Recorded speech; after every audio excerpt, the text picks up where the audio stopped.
Assalamualaikum warahmatullahi wabarakatuh. Perkenalkan, nama saya Fadli Satriawan. Di sini saya akan menjelaskan kembali materi yang telah dijelaskan sebelumnya oleh dosen pengampu Pak Reja tentang materi semikonduktor dan penyarah atau dioda. Pada materi semikonduktor dan dioda, di sini semikonduktor yaitu bahannya yang memiliki hambatan jenis Rho antara konduktor dan isolator.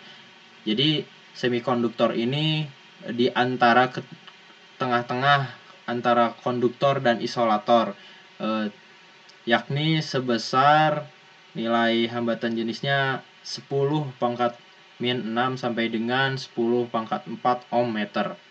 Perbandingan hambatan jenis konduktor, semikonduktor, dan isolator dapat dilihat pada tabel di bawah, di mana tembaga adalah sifatnya konduktor silikon pada 300 derajat Kelvin adalah semikonduktor, dan gelas yaitu memiliki sifat isolator, di mana semikonduktor ini adalah pada tengah-tengahnya, yakni tidak konduktor dan tidak juga isolator.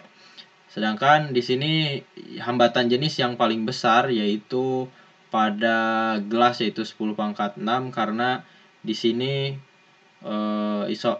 gelas itu bersifat isolator, tidak menghantarkan listrik, makanya hambatannya menjadi lebih besar. Dan yang paling kecil yaitu tembaga yang menghantarkan listrik.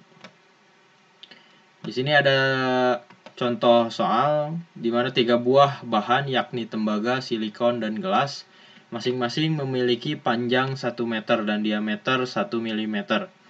Jika pada kedua ujung bahan tersebut terpasang tegangan 10 volt, tentukan besarnya arus yang lewat masing-masing bahan tersebut. Yang pertama, kita bisa mengetahui R, yaitu hambatan dengan rumus R sama dengan Rho.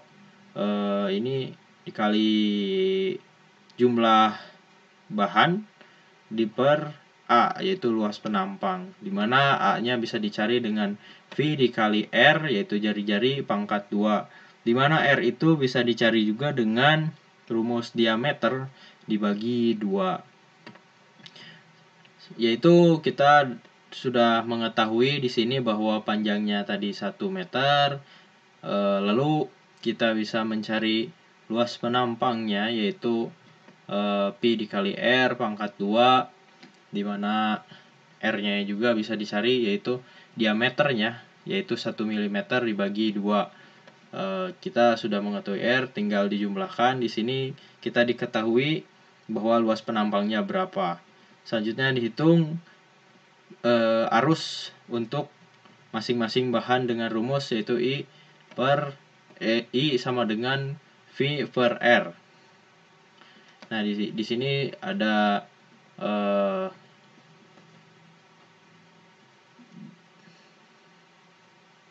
contoh rangkaian, yaitu di mana I-nya yaitu 0,46 dikali 10 pangkat 3 A ini. Perhatikan arus yang mengalir pada bahan-bahan tersebut dari yang terbesar adalah pada konduktor tembaga, semikonduktor, dan isolator gelas, dialiri dengan tegangan 10 volt. Di sini diketahui karena tadi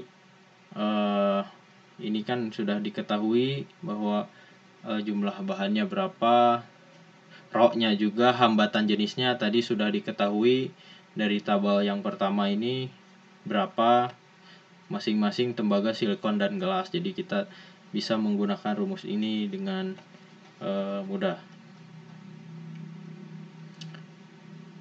Lanjut, yaitu bahan-bahan semikonduktor. Bahan-bahan semikonduktor yaitu terdapat yang disebut trivalen atau logam-logam yang memiliki atom-atom dengan jumlah elektron terluar 3 buah seperti boron, gallium, dan indium. Ada juga jenis tetravalen, logam-logam yang memiliki atom-atom dengan jumlah elektron terluar 4 buah seperti silikon Si dan germanium Ge. Dan ada jenis pentavalen, logam-logam yang memiliki atom-atom dengan jumlah elektron terluar 5 buah seperti fosfor, arsenikum, dan antimon. Baik, di sini terlihat ada tabel periodik unsur semikonduktor, di mana yaitu tadi ini jenis-jenis ini termasuk golongan 3A, dan jenis yang di bawah ini golongan 4A, dan di sini golongan 5A, dan silikon tersendiri yaitu masuk ke golongan 4A. Bahan-bahan semikonduktor, bahan yang paling banyak digunakan adalah silikon dan germanium, yaitu tadi silikon ini ada di golongan 4 dan germanium ini sama di golongan 4 juga. Jumlah elektron silikon ada 4 buah. Di sini terlihat ini ada 14 jumlah elektronnya, dan elektron Ge-nya 32. Jumlah elektron valensi atau elektron terluar Si maupun Ge masing-masing 4 buah.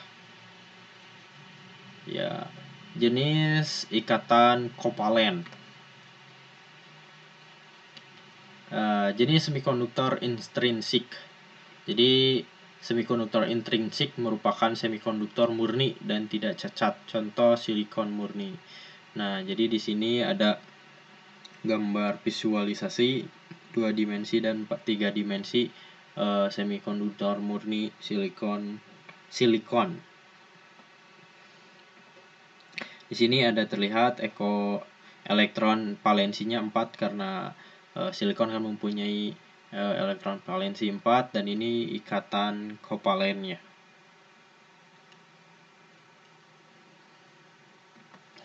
Semikonduktor intrinsik pada suhu yang sangat rendah. Semua elektron berada pada ikatan kovalen. Tak ada elektron bebas atau tak ada pembawa muatan sehingga bersifat sebagai isolator. Jadi semikonduktor ini bisa menjadi sifatnya isolator apabila berada pada suhu yang sangat rendah. Semikonduktor intrinsik pada suhu kamar. Agitasi termal menyebabkan beberapa elektron valensi keluar dari ikatan kovalen menjadi elektron bebas sebagai pembawa muatan negatif. Munculnya elektron bebas diikuti dengan terbentuknya hole atau lubang sebagai pembawa muatan positif. Peristiwanya disebut pembangkitan atau generation.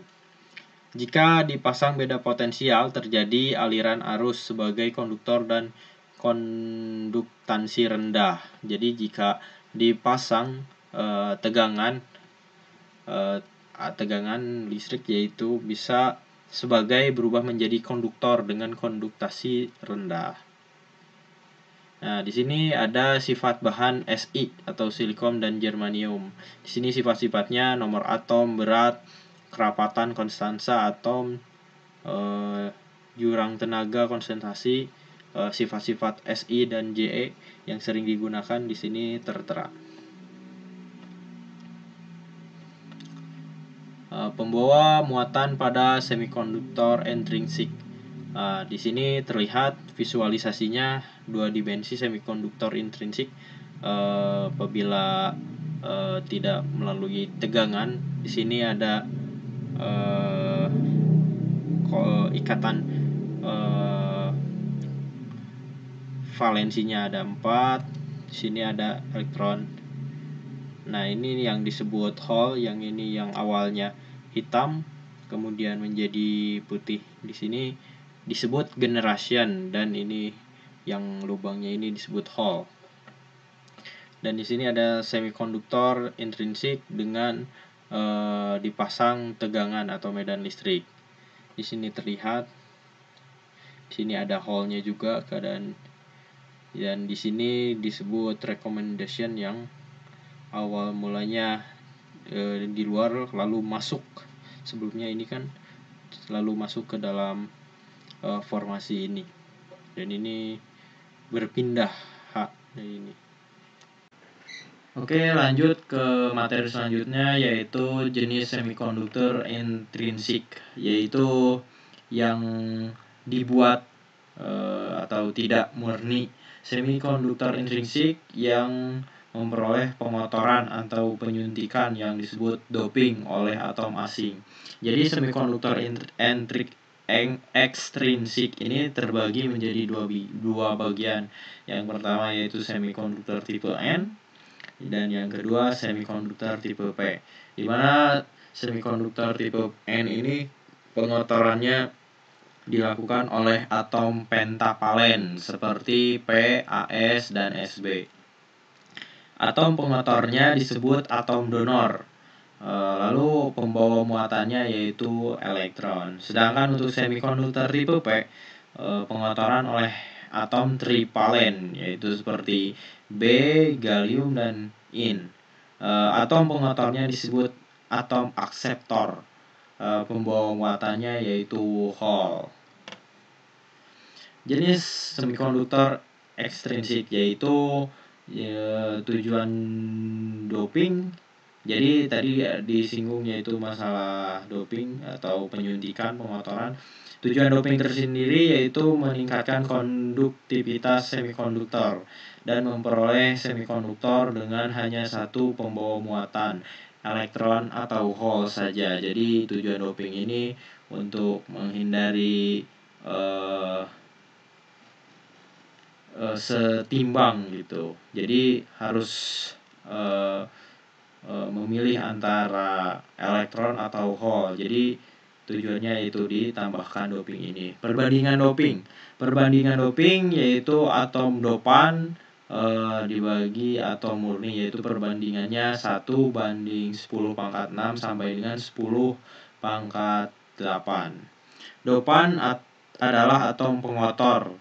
Atom-atom dopan pada semikonduktor tipe N adalah atom-atom pentavalen dan dinamakan atom donor, yaitu yang pentavalen ini seperti P, As, dan Sb. Sedangkan pada semikonduktor tipe P trivalen dan dinamakan atom akseptor, yaitu seperti B, Ga, dan In. Semikonduktor tipe N, di sini terlihat ilustrasi dua dimensi. Elektron bebas sebagian besar terjadi karena doping, dan sebagian kecil lainnya bersama hole karena generation akibat agitasi termal, jadi perubahan suhu. Elektron bebas menjadi pembawa muatan mayoritas dan hole sebagai pembawa muatan minoritas. Jadi tadi rangkaian kovalennya yang asalnya 4, di sini terdapat doping yaitu elektron bebas. Di sini lalu kovalennya berubah menjadi +5 yang awalnya yaitu +4, dan yang menjadi muatan mayoritasnya yaitu elektron bebasnya, ya. Semikonduktor tipe P sama kebalikannya, kalau tadi kovalennya yang bertambah, kalau ini kovalennya berkurang, yang tadinya +4 menjadi +3. Hal sebagian besar terjadi karena doping, dan sebagian kecil lainnya bersama elektron bebas karena generation akibat agitasi termal atau perubahan suhu. Hole menjadi pembawa muatan mayoritas dan elektron sebagai pembawa muatan minoritas. Jadi hole ini menjadi mayoritas, berbeda dengan yang tipe N, yaitu tadi yang hole-nya menjadi minoritas, kalau di sini menjadi mayoritas. Nah, di sini ada contoh-contoh piranti semikonduktor, yaitu ada LED, ada IC, di sini ada resistor, dan masih banyak yang lainnya. Dioda pertemuan P dan N. Suatu pertemuan P dan N adalah kristal tunggal semikonduktor yang pada satu sisinya mendapat penyuntikan atom akseptor dan pada sisi yang lain mendapat penyuntikan atom donor. Jadi pertemuan P dan N ini bisa dikatakan mempunyai penyuntikan atau tadi biasa yang disebut doping di antara P atau N maupun akseptor atau di atom donornya. Pertemuan P dan N merupakan blok bangunan dasar atau basic building block bagi piranti semikonduktor. Dioda pertemuan P dan N yaitu pertemuan P dan N yang pada kedua sisinya dilekatkan logam metallurgical bond sehingga terdapat dua ujung logam yang merupakan terminal atau elektroda, yakni anoda pada sisi P dan katoda pada sisi N. Jadi pertemuan P dan N ini yaitu disambungkan begitu, berdampingan. Di mana di sisi P yaitu merupakan terminal atau elektroda, yakni anoda pada sisi P dan katoda pada sisi N. Nah, di sini ilustrasinya seperti ini. Di sini tipe P dan di sini tipe N. Di mana atom akseptor didoping dan atom-atom donor juga mendoping sehingga terbentuk kristal tunggal semikonduktor, dan hasilnya seperti ini, di mana ada dua bagian yaitu tipe P dan tipe N. Dioda pertemuan P dan N yaitu bisa dikatakan di sini ada, di sini disebut pertemuannya. Ini ada kawat, secara ilustrasinya kawat, dan di sini ada logam. Di sini dibungkus, dan hasilnya ketika tegangan masuk ke tipe P dan keluar dari tipe N, maka simbolnya akan seperti ini, akan masuk tegangan dari tipe P dan keluar tipe N, lalu tidak bisa kembali atau mutar balik ketika kita pasang tegangan arus DC, maka ini akan keluar dari tipe N saja, tidak akan kembali dengan ditandai seperti ini, ada garis ini, dimana tipe P yaitu diisi oleh anoda dan tipe N oleh katoda. Pertemuan P dan N terbuka. Nah, di sini ada ilustrasinya juga, di mana jenis P ini terdapat atom-atom yang mengandung hole dapat digambarkan sebagai ion-ion negatif karena kekurangan elektron. Di sini terlihat jenis P ini digambarkan sebagai ion-ion negatif karena kekurangan elektron, dan atom-atom yang kelebihan elektron sebagai ion positif. Di sini ada ion akseptor yaitu di sini, dan ini adalah bidang pertemuannya antara jenis P dan jenis N, dan di sini ada lapisan pengosongan atau yang mendekatkan antara jenis P dan N. Di sini ada garis pertemuannya jenis P dan jenis N, di mana jenis P diisi oleh jenis-jenis yang terdapat hole, dan di sini ada elektron di jenis N. Ion-ion akseptor dan ion-ion negatif dan ion-ion donor adalah ion-ion positif. Ion-ion akseptor adalah ion-ion negatif, dan ion-ion donor di sini, ion donor adalah ion positif. Jadi saling melengkapi kalau misalkan ini dipertemukan pada bidang pertemuan, dan ini ada lapisan yang mendekatkan, yaitu disebut lapisan pengosongan. Lapisan pengosongan. Saat P dan N dipertemukan, terjadi difusi elektron ke arah P. Jadi ketika saat P dan N dipertemukan di sini, terjadi difusi elektron ke arah P. Jadi akan masuk ke arah P karena di sini kekurangan elektron.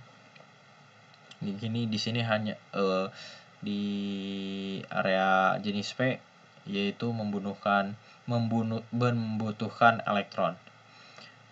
Dan difusi Hall ke arah N menimbulkan arus difusi ke kanan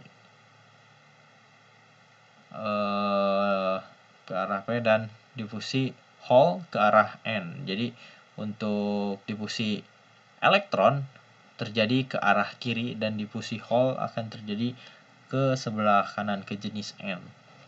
Terjadi recombination atau penggabungan di sekitar bidang pertemuan sehingga elektron dan Hall lenyap. Nah, di sini ada penggabungan bidang pertemuan sehingga elektron dan Hall lenyap, sehingga tidak terlihat di sini. Di sekitar bidang pertemuan tak terdapat pembawa muatan, disebut daerah pengosongan, depletion region. Nah, di sini karena tidak terlihat, yaitu disebut lapisan pengosongan. Tegangan penghalang. Lenyapnya elektron meninggalkan ion donor berpolaritas positif, dan lenyapnya Hall menghilang ion akseptor. Lenyapnya elektron meninggalkan ion donor di sini, dan lenyapnya Hall meninggalkan ion akseptor. Jadi saling meninggalkan karena ini saling membutuhkan. Adanya ion positif dan negatif menyebabkan adanya medan listrik, sehingga ada tegangan, disebut tegangan kontak atau tegangan penghalang, barrier potential, menimbulkan arus drift ke kiri. Jadi adanya ion positif dan negatif menyebabkan ada medan listrik karena ini saling mengikat gitu, sehingga terjadi ada medan listrik, disebut dengan tegangan kontak atau tegangan penghalang, menimbulkan arus drift ke kiri, yaitu ke arah jenis P. Karena pertemuan P dan N ini terbuka, maka ada kesetimbangan antara arus drift dengan arus difusi. Jadi saling mengikat karena ini saling membutuhkan, ion donor membutuhkan ion akseptor membutuhkan ion donor gitu, elektron atau Hall saling membutuhkan. Jadi karena penuaan ini terbuka, maka kesetimbangan akan setimbang pada ilustrasi ini antara arus drift dengan arus difusi.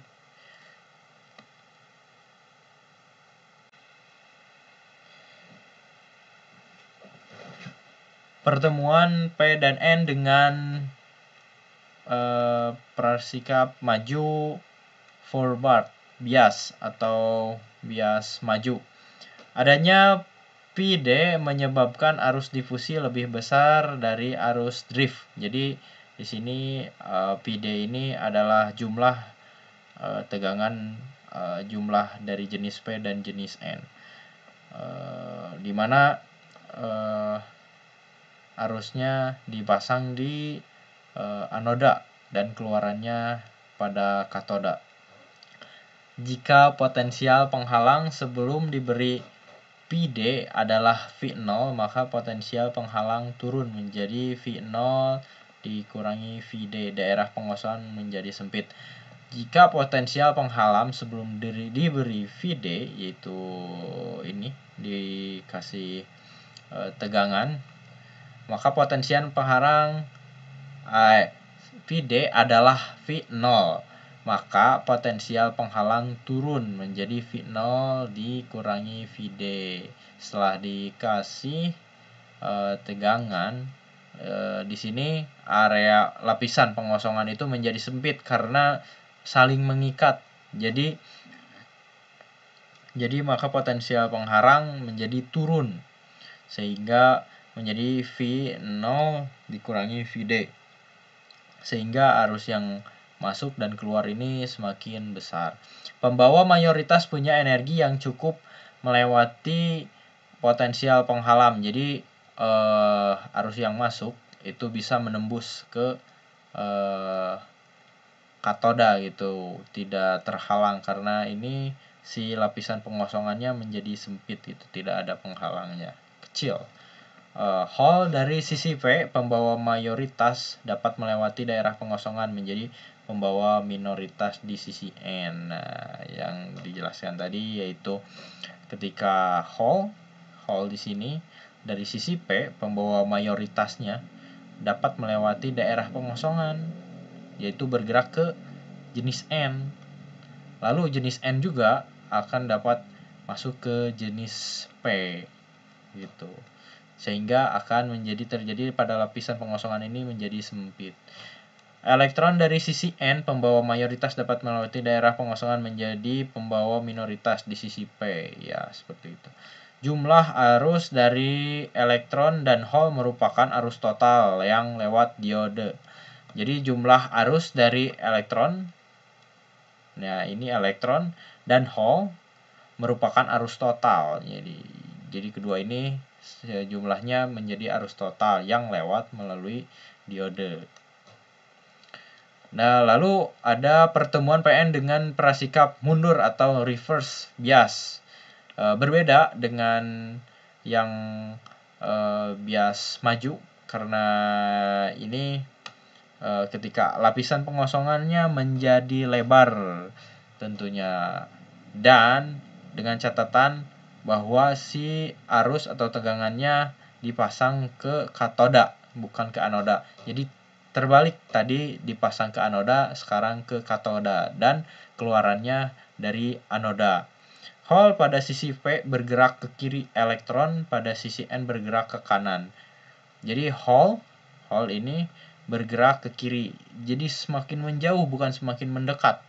Elektron pada sisi N bergerak ke kanan, sama, semakin menjauh ke kanan. Daerah pengosongan sehingga menjadi melebar.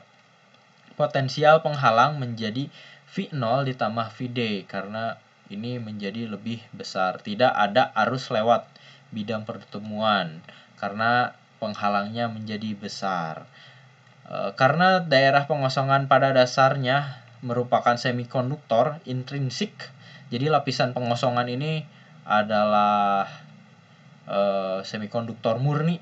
Jadi kalau ini N dan P itu kan dibuat, kalau ini murni. Agitasi termal dapat menyebabkan terjadinya generation. Jadi perubahan suhu dapat mempengaruhi lapisan pengosongan ini, sehingga muncul pasangan elektron dan hole pada daerah ini, jadi saling mengikat itu. Pengaruh medan listrik yang terpasang terhadap adanya elektron dan hole di daerah pengosongan menyebabkan terjadinya arus yang arahnya dari katoda ke anoda, dan disebut arus balik saturasi yang besarnya 10⁻⁴ sampai 10⁻14 ampere. Jadi masih ada medan listrik di sini karena ini intrinsik, cuman yang lewatnya medan listriknya ada sangat kecil, 0,00 sekian, karena di sini penghalangnya cukup besar, jadi tidak bisa melewati jenis P dan jenis N ini keseluruhannya, soalnya hambatannya besar, yaitu tetap masukannya ke katoda dan keluarannya anoda, jadi sehingga bisa dikatakan 0 karena sangat kecil.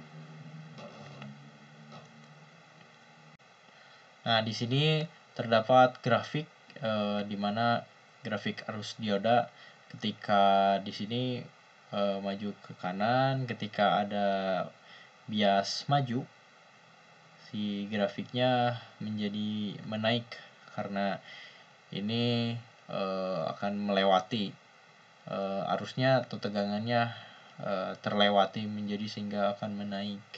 Tetapi kalau bias ke belakang, reverse bias, jadi menjadi ke bawah atau disebut nanti ke titik breakdown karena ini hambatannya menjadi besar. Biasa disebut dikatakan dengan simbol dioda Zener. Nah, seperti ini karakteristik unik Zener bekerja pada bias negatif atau breakdown ini, karena saking penghalangnya besar, seperti itu. Lanjut, di sini ada dasar analisa dioda. Dan di sini terlihat ada simbol dari dioda tersebut, di mana simbol dioda ditandakan. Di sini ada garis bahwa karakteristik dari katoda, dan di sebelah kiri ada anoda.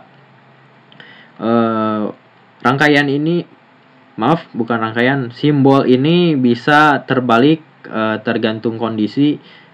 Yang terpenting tandanya katoda ada gelang warna abu-abu. Baik, di sini juga ada kata lain, simbol dari dioda tersebut bisa digambarkan dengan gambar segitiga ini, lalu garis menyilang seperti ini. Anoda dan katoda. Ada simbol ini, garis. Nah, di sini ada jenis-jenis dioda. Ada dioda junction dioda, ada dioda Zener, ada dioda tunnel, dan juga masih banyak. Terutama ada LED. Di sini ada LED. Simbol-simbolnya ini seperti ini. Jenis dioda dan penggunaannya. Dioda silikon untuk penyearah arus, pengaman tegangan kejut. Dioda Zener untuk mengatur tegangan Zener 6,2 volt, Zener 3,2 volt.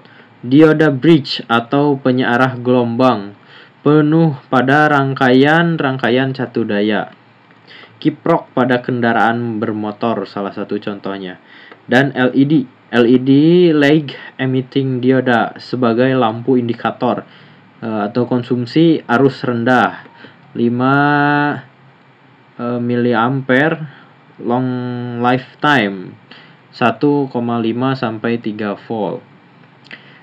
Lanjut, di sini ada rangkaian dioda dari gambar dengan menggunakan hukum tegangan Kirchhoff yang sudah dipelajari pada rangkaian listrik pertama. Diperoleh persamaannya V sama dengan tegangan input dikurang arus RL atau resistansi beban, dengan RL adalah tahanan beban. Ya, di sini. Karena ada dua variabel yang belum diketahui nilainya, yaitu V dan I, diperlukan satu petunjuk lagi, yaitu karakteristik dioda. Nah, di sini ada rangkaian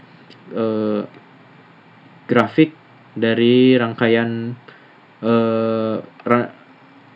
resistansi beban dari dioda tersebut. Garis beban melewati titik arus sama dengan 0 apabila titik potong V-nya adalah tegangan input sama dengan tegangan keluarnya, seperti itu. Dan tegangan sama dengan 0 titik potong apabila arus sama dengan tegangan input per resistansi beban. Ya, pada saat ini V akan 0 apabila ini tegangan input dikurang arus dari arus per resistansi beban. Nah, di sini ada kurva karakteristik dinamis. Hubungan arus terhadap tegangan masukan tegangan input bervariasi disebut karakteristik dinamis. Lereng garis beban adalah tetap karena resistansi beban RL tetap. Lanjut ke model dioda. Jadi model dioda ini terbagi menjadi beberapa bagian. Yang pertama yaitu bisa dengan pendekatan pertama atau yang biasa disebut dioda ideal. Tapi sebenarnya tidak ada yang ideal, hanya mendekati ideal. Pada keadaan forward bias atau bias maju, dioda dianggap sebagai saklar tertutup karena hambatan pada dioda dianggap bernilai 0. Jadi di sini ada gambar rangkaian, di sini ada diodanya. Pada rangkaian pertama yaitu bahwa bisa dikatakan si diodanya ini sebagai saklar on, saklar karena saklar tertutup karena hambatan pada dioda dianggap bernilai 0. Dan di sini juga terlihat dari grafiknya bahwa pendekatan pada grafiknya karakteristik yang sesungguhnya pada saat dioda itu grafiknya menjadi menaik karena terlihat sebagai saklar tertutup. Lalu pada keadaan reverse bias atau bias mundur, dioda dianggap sebagai saklar terbuka karena hambatan pada dioda dianggap bernilai tak hingga. Di sini terlihat dari rangkaian bias mundur terbalik simbol diodanya, dan di modelnya menjadi seperti saklar yang off gitu karena si model hambatannya ini tidak bernilai tidak hingga gitu. Di sini grafiknya juga lurus karena bernilai hanya akan 0 terus. Soalnya bernilai tidak hingga. Model dioda pendekatan kedua. Pada keadaan forward bias atau bias maju, dioda dianggap sebagai sumber tegangan sebesar V gamma, yaitu V gamma untuk silikon 0,7 volt dan atau 0,6 volt, dan untuk V gamma untuk germanium yaitu 0,2 volt atau 0,3 volt. Di sini terlihat pada rangkaian forward biasnya seperti simbolnya mengarah ke kanan, dan si model forwardnya seperti sebagai tegangannya berbalik dari tegangan inputannya, berlawanan. Dan untuk nilai tegangannya yaitu V gamma untuk silikon 0,7 sampai 0,6, V gamma untuk germanium 0,2 sampai 0,3. Pada keadaan reverse bias, dioda dianggap sebagai saklar terbuka karena hambatan pada dioda dianggap bernilai tak hingga. Pada rangkaian reverse bias, simbol diodanya terbalik menjadi ke arah kiri, dan model modelnya seperti saklar off karena yaitu bernilai tidak hingga, dan di grafiknya terlihat ini lurus karena bernilai 0 tak hingga gitu V gamma-nya. Model dioda pendekatan ketiga. Pada keadaan forward bias, dioda dianggap sebagai sumber tegangan, hampir sama dengan pendekatan kedua, sebesar V gamma yaitu sama yang tadi, dan untuk germaniumnya sama dengan ditambah resistansi forward atau RF yang terpasang secara seri. Rangkaian forward biasnya seperti biasa, simbol diodanya seperti ini, dan modelnya akan menjadi seperti ini. Di sini ada seperti sumber tegangan ditambah dirangkai secara seri dengan resistansi forward. Dan ini pendekatan ketiga yang sebenarnya real yang biasa kita gunakan. Dan di sini ada grafiknya yaitu karakteristiknya pada saat dikasih tegangan dia akan menaik. Dan pada keadaan reverse bias, dioda dianggap sebagai resistansi reverse. Nah, rangkaian reverse bias. Ini simbolnya.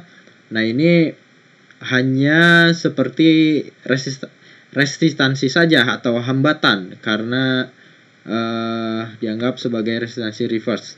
Dan pada grafiknya pada saat ada tegangan tertentu dia akan baru menaik 0 dulu, baru pada saat dikasih tegangan dia akan menaik. Jadi ada jeda seperti itu.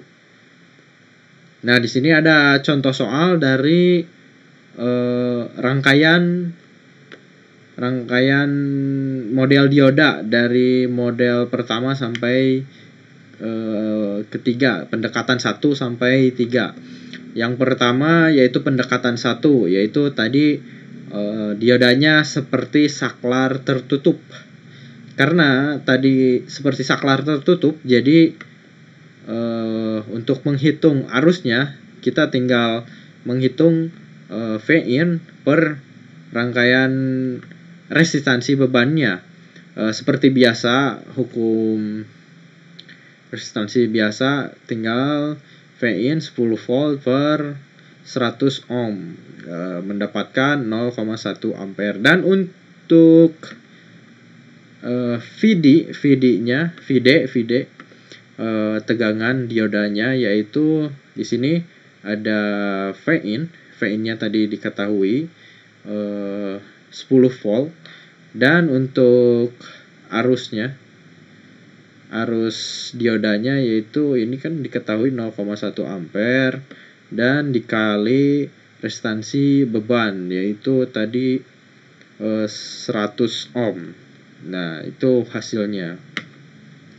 Nah, yang kedua, untuk pendekatan yang kedua seperti dilihat rangkaiannya, modelnya seperti ada sumber tegangan di mana diodanya seperti ada sumber tegangan. Kita bisa menghitung arus diodanya dengan rumus V-in dikurang V gamma per LR. Dari mana?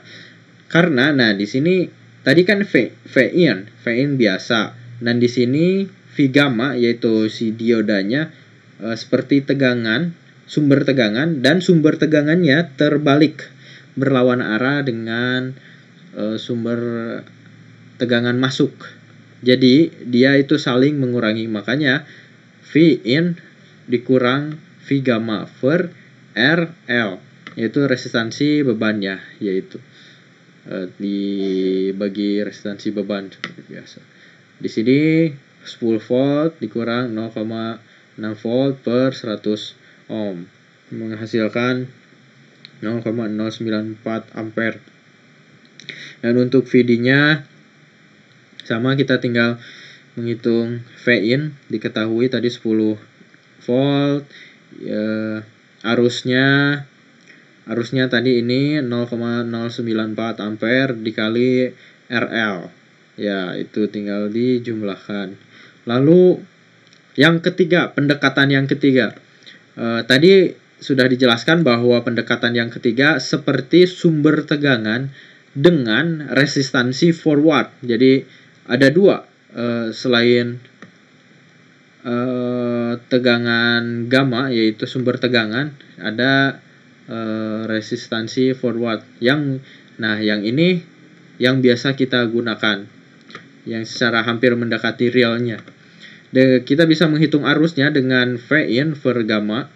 V gamma yaitu sama, ini sumber tegangan yang tadi hampir sama dengan pendekatan kedua, per RL atau resistansi beban ditambah resistansi forward. Karena ditambah ini karena bebannya ini ada dua, di samping ada RL ada RF. Nah, jadi ditambah RF. 10 volt per dikurang 0,6 volt per 100 ohm ditambah 2,5 ohm sama dengan 0,092. Jadi yang paling kecil ini yang mendekati. Dan untuk mencari tegangan diodanya yaitu V-in dikurangi arus dikali resistansi beban. 10 volt dikurang 0,092 ampere dikali 100 ohm sama dengan 0,8 volt. Jadi kesimpulannya bahwa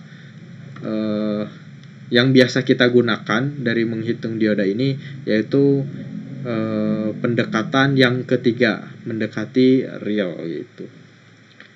Mungkin sekian yang dapat saya sampaikan. Mohon maaf apabila ada kesalahan dalam menyampaikan kembali materi ini. Wassalamualaikum warahmatullahi wabarakatuh.